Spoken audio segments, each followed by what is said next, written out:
చాలా సంవత్సరాలు పెండింగ్ ఉందని చెప్పన్నారు. తప్పుడు దాన్ని కూడా పరిశీలించే ప్రయత్నం చేస్తా. దాన్ని కూడా ఏ స్థాయిలో ఉంది, ఏ విధంగా దాన్ని చర్యలు తీసుకోవాలనో అది కూడా నేను పరిశీలించే ప్రయత్నం చేస్తా. కబ్జాలకు మొదటి నుంచి కూడా వ్యతిరేకం.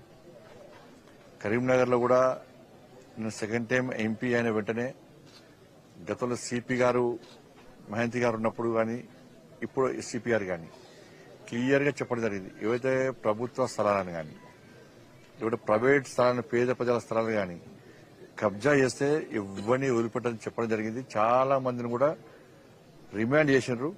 కబ్జాల జోలికి వస్తే ఏ విధంగా శిక్షలు పడతాయి, ఏ విధంగా పోలీస్ తరహాలో గుణపాఠంతో చూపెట్టినాం.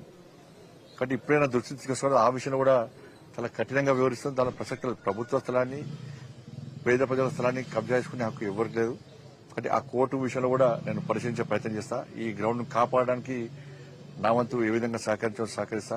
హుజరాబాద్ కానీ మున్సిపాలిటీ కానీ, జమ్మికుంట మున్సిపాలిటీ కానీ, ఇలా జమ్మికుంట మున్సిపాలిటీ పరిధిలో కూడా ఇది 6,50,000 ఇది, మొన్న 6,50,00,000 ఇది.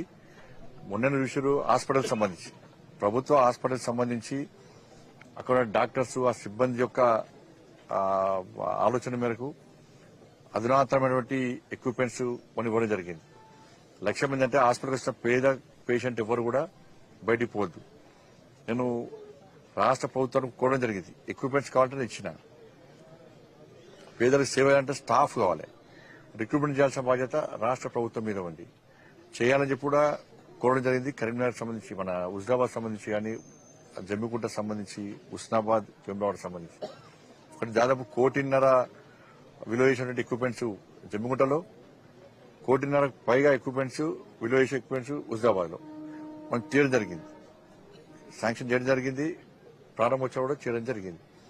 దాంతోపాటు ఈ జమ్మికుంట, హుజరాబాద్ ఏరియాలో కూడా అనేక కుల సంఘాల భవనాల కోసము మనం నిధులు ఇవ్వడం జరిగింది. గుడి కోసం, బడి కోసం, బోర్ల కోసం, జిమ్ల కోసం, ఇట్లా అనేక అభివృద్ది కార్యక్రమాల కోసము అనేక రకాలుగా నిధులు కూడా ఇవ్వడం జరిగింది.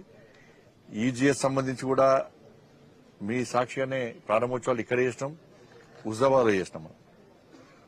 కాబట్టి ఇవాళ జమ్మికుంట కానీ, హుజరాబాద్ కానీ పేరుకే మున్సిపాలిటీ ఉంది తప్ప ఇవాళ అనేక సమస్యలతోని ఇవాళ జమ్మికుంట గ్రామ పంచాయతీకి అటు ఎక్కువ కాకుండా ఇటు తక్కువ కాకుండా మాత్రం ఉన్నది.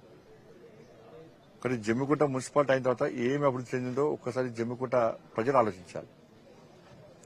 ఇవాళ కరీంనగర్ స్మార్ట్ సిటీ పేరుతోని కరీంనగర్ అందంగా తీర్చిదిద్దాం కేంద్ర ప్రభుత్వ నిధులతోని.